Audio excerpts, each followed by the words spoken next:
ఒకటి 2 ప్యాకేజీలు అయితే ఒకటి ఎల్ఎన్టీకి ఒకటి రిత్విక్కి L1 అయింది. చాలామంది పోటీ చేశారు. జరిగి కూడా దాదాపు 3 నెలలు అయింది.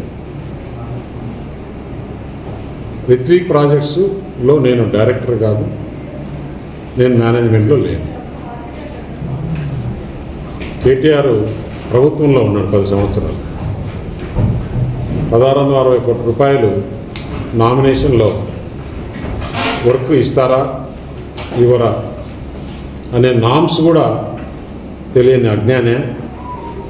లేదు రేవంత్ రెడ్డి పైన బురద చల్లాలన్నా ఎందుకు చేస్తున్నాడు అనేది ఆలోచన చేస్తే ఇంట్లో ఒక కుంపటి తయారయ్యింది. ఏదైతే జగన్మోహన్ రెడ్డికి వాళ్ళ సిస్టర్తో ఎలాంటి ఇబ్బందులు ఉన్నాయో ఇతనికి అలాంటి ఇబ్బంది. దాన్ని డైవర్ట్ చేసేదానికా లేదంటే దేనికి? నువ్వు మాట్లాడే లాంగ్వేజ్ ఏంటి, నువ్వు చేసే బిహేవియర్ ఏంటి? వాళ్ళెవరో లోన్ తెచ్చుకుంటే తెలంగాణ గవర్నమెంట్లో భూములు తాకట్టు పెట్టి దానికి నాకి లింక్ పెట్టి నాకు వర్క్ ఇచ్చారని చెప్తావు. అంటే ఒక ముఖ్యమంత్రి వర్క్ ఒక కంపెనీకి ఇవ్వగలుగుతాడా? అంటే 10 సంవత్సరాలు నువ్వు చేసిన పని ఇదేనా? 10 సంవత్సరాలు నువ్వు చేసిన పని ఇదేనా? నువ్వు లిస్టు తీద్దామా? తెలంగాణలో ఉండే వాళ్ళు ఎంతమంది తెలంగాణలో వర్క్ చేశారు, మిగతా వాళ్ళు ఎంతమంది, ఆంధ్ర వాళ్ళు ఎంతమంది వర్క్ చేశారు? కూర్చొని డిబేట్ పెట్టుకుందామా? నేను కేటీఆర్ ఇద్దరమే ఎక్కడికి రమ్మంటే అక్కడికి, ప్రెస్ క్లబ్కైనా సరే, తెలంగాణ భవన్కైనా సరే, లేదు ఎక్కడైనా సరే హైదరాబాద్లో మన ఇద్దరం కూర్చొని డిబేట్ చేద్దాం మీడియాలో. ఏం మాట్లాడుతున్నావు? నీకెందుకు అంత అక్కసు? అవును, రేపు కలిస్తే ఎప్పుడు రాజకీయాల్లో ఎప్పుడు ఏమవుతుందో టీడీపీ బీజేపీ హైదరాబాద్లో తెలంగాణలో కలిపి పోటీ చేయించాము. దానికి నీకెందుకు బాధ? రేపు మళ్ళీ బీజేపీ టీడీపీ తెలంగాణలో ఏమన్నా అలయన్స్ పెట్టుకుంటారేమో, పెట్టుకుంటే బీఆర్ఎస్ పుట్టగతులు ఉండవు అనే ఉద్దేశంతో నా పైన, అది బీజేపీ టీడీపీ పొత్తు పెట్టుకుంటుందనే ఉద్దేశంతో నీకు ఎక్కడో భయం పుట్టుకొని కాంగ్రెస్ బీజేపీ నెక్సెస్ అంటాడు. కాంగ్రెస్ బీజేపీ నెక్సెస్ అంటే ఎవరన్నా దేశంలో ప్రపంచంలో నమ్మేవాళ్ళు ఉన్నారా?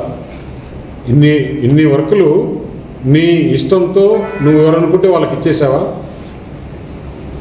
దానికి ఒక ప్రాసెస్ ఉంది. టెండర్లు పిలుస్తారు, ఎవరు తక్కువ కోట్ చేస్తే వారికి ఇచ్చే ఆ మాత్రం జ్ఞానం కూడా లేకుండా నాకు రేవంత్ రెడ్డి తెలంగాణ ముఖ్యమంత్రి స్నేహితుడని నాకు వర్క్ ఇచ్చినారని చెప్పేదానికి అయింది కదా. మరి మీరు ప్రభుత్వంలో ఉన్నప్పుడు ఇదే రిత్విక్ ప్రాజెక్ట్స్ తుపాకులగూడెం 2000 కోట్ల రూపాయలు పనిచేసింది. అప్పుడు మీరు ఇచ్చారా? ఏం మాట్లాడుతున్నావు? ఎందుకు మాట్లాడుతున్నావు? నువ్వు ఒక 4-5 నెలల కిందట కవిత ఢిల్లీలో జైల్లో ఉన్నప్పుడు నువ్వు ఢిల్లీకి వచ్చి నా దగ్గర టైం తీసుకొని మా ఇంటికి వచ్చిన మాట వాస్తవం కాదా? ఇంట్లో సీసీ కెమెరాలు ఉన్నాయి, నేను తీసి మీడియాకి ఇస్తాను. మా ఇంటికి వచ్చి ఏం మాట్లాడినారు? మేము చేసిన అవినీతి అన్నీ కూడా ఈడీ సిబిఐ రాకుండా, లేకుంటే కవితను బయటికి వదిలేదానికి ఏర్పాటు చేయండి. మేము బీఆర్ఎస్ పార్టీ దేనికైనా సిద్ధం. మేము బీజేపీలో మెర్జ్ చేయాలన్నా కానీ, బీజేపీతో అలయన్స్ పెట్టుకోవాలన్నా కానీ దేనికైనా సిద్ధం అంటే